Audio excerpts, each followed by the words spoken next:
বাংলাদেশ জামাত ইসলামী 1971 সালের যে ভূমিকা, এতদিন পর্যন্ত যে মিথ্যা রচনা, আপনারা বদরউদ্দিন ওমরের ইতিহাস পড়বেন, তার যে লিখিত বইতে আমরা পড়েছি মুক্তিযুদ্ধ নিয়ে যে সমস্ত কল্পকাহিনী লেখা, এগুলো 100 ভাগের 90 ভাগ মিথ্যা। সুতরাং জামাত ইসলামী বাংলাদেশ ওই সময় যুদ্ধের বিরুদ্ধে ছিল না, তারা ছিল ভারতের বিরুদ্ধে। আমরা এইটা এখন জানছি, এতদিন আমাদেরকে এই সত্যটা জানতে দেওয়া হয়নি।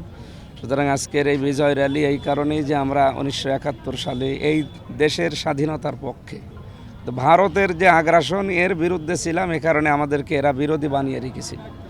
এবং আগামীর বাংলাদেশ আমরা ভারতের তাবেদার মুক্ত করে এ দেশকে স্বাধীন চেতা হিসাবে আমরা চলতে চাই আগামীতে। এইটাই আমাদের উদ্দেশ্য আজকের এই র্যালির, এবং আগামীতে বাংলাদেশ ঐক্যবদ্ধ থাকবে ইনশাআল্লাহ।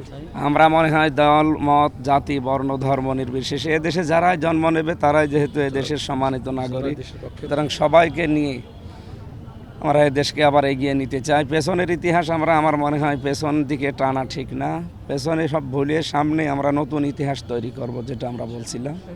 সুতরাং এখানে কোনো দল মত না থাকাই ভালো, সবাই আমরা এক বাংলাদেশি, দেশের জন্য আমরা এখন সবাই এক।